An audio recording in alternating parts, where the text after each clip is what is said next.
മഴയൊക്കെ ഒന്ന് കുറഞ്ഞിട്ടുണ്ടെന്നാണ് തോന്നുന്നു. നല്ലൊരു കാലാവസ്ഥയിൽ നിന്ന്. ഇന്ന് സെക്കൻഡ് സാറ്റർഡേ ആയതുകൊണ്ട് ആർക്കും പോകാനൊന്നുമില്ല. അതുകൊണ്ട് വലിയ തിരക്കൊന്നുമില്ല. സമാധാനത്തിൽ ഉണ്ടാക്കിയാൽ മതിയൊക്കെ. രാവിലത്തെ ചായൻ്റെ പണികളൊക്കെ കഴിഞ്ഞിട്ടുണ്ട്. ചായ ഉണ്ടാക്കുമ്പോൾ തന്നെ ഞാൻ ചോറും വെച്ചിട്ടുണ്ട്. ഇനി അതിലേക്കുള്ള കറികളൊക്കെ ഉണ്ടാക്കണം.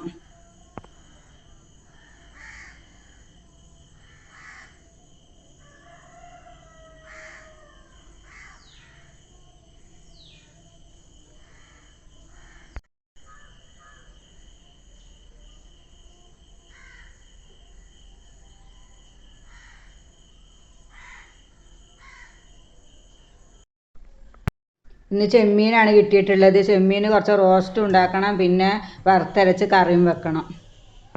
ചെമ്മീനൊക്കെ തൊലി കളഞ്ഞ് കഴുകി കൊടുത്തിട്ടുണ്ട്. അതിന് കറി വെക്കാനുള്ളതും റോസ്റ്റാക്കാനുള്ളതും മാറ്റി വെക്കുകയാണ്. കറിയിലേക്കുള്ള പുളി വെള്ളത്തിലിട്ട് വെച്ചിട്ടുണ്ട്. ഞങ്ങളിവിടെ കുടംപുളി ഉപയോഗിക്കില്ല. ഇവിടെ കുടംപുളി ആർക്കും ഇഷ്ടമല്ല. റോസ്റ്റാക്കാനുള്ള ചെമ്മീനിലേക്ക് തക്കാളി, ഉള്ളി, കറിവേപ്പില, പിന്നെ മല്ലിപ്പൊടി, മുളക് പൊടി, മഞ്ഞൾപ്പൊടി ഇതെല്ലാം കൂടി ഇട്ട് ഉപ്പിട്ട് മിക്സാക്കിയതിന് ശേഷം ചട്ടിയിൽ വെളിച്ചെണ്ണ വെച്ച് അത് ചൂടായാലും അതിലേക്ക് ഇട്ടെല്ലാം കൂടി മിക്സാക്കി കൊടുക്കും. എന്നിട്ട് കുറച്ച് വെള്ളം ഒഴിച്ച് കൊടുക്കും. എന്നിട്ട് അടച്ച് വെച്ച് വേവിക്കും. 2 സ്പൂൺ വെള്ളം ഒഴിച്ച് കൊടുത്താൽ മതി. ബാക്കി ചെമ്മീനിൽ തന്നെ ഇറങ്ങി വരും വെള്ളം. ഇടയ്ക്കൊന്ന് തുറന്നിളക്കി കൊടുക്കണം. അങ്ങനെ ചെമ്മീൻ റോസ്റ്റിൻ്റെ പണിയൊക്കെ കഴിഞ്ഞിട്ടുണ്ട്. ഇനി കറി വെക്കലാണ്. കറി വെക്കാനുള്ള തേങ്ങ വറുത്തെടുക്കണം.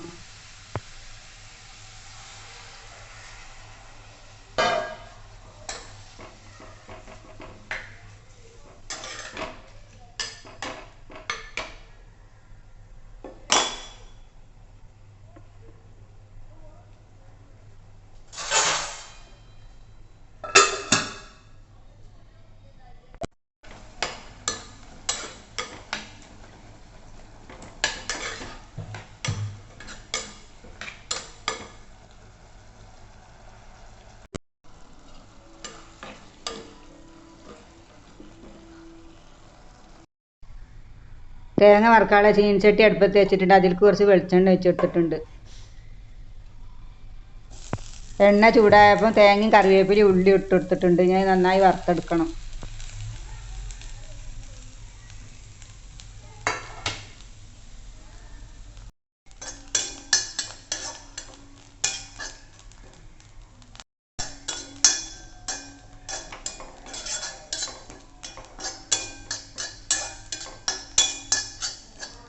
തേങ്ങ നല്ല രീതിയിൽ മൂത്ത് വന്നിട്ടുണ്ട്. അതിലേക്ക് മല്ലിപ്പൊടി, മുളക് പൊടി, മഞ്ഞൾപ്പൊടി ഇതൊക്കെ ഇട്ടെടുത്തിട്ടുണ്ട്.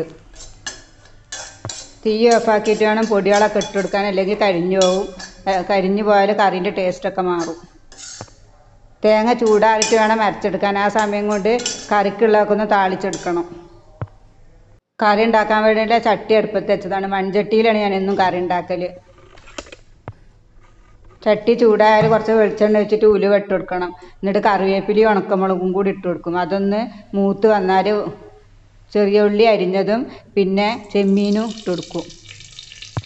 അതൊക്കെ നല്ലോണം ഒന്ന് വഴന്ന് വന്നതിന് ശേഷം പുളിവെള്ളം ഒഴിച്ച് കൊടുക്കും.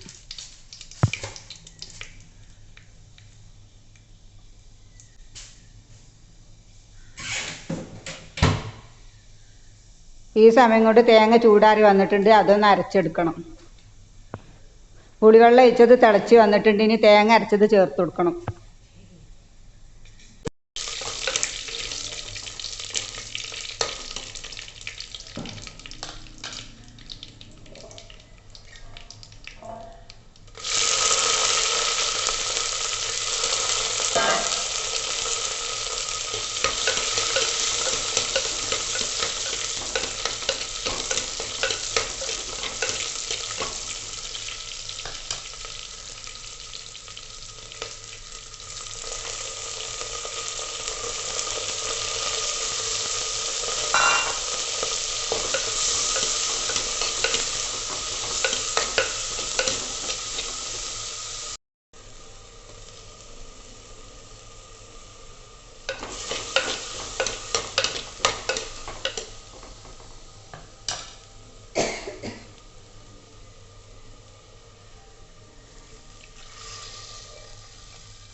തേങ്ങ ചേർത്തിട്ട് നല്ലോണം തിളപ്പിച്ചെടുക്കണം.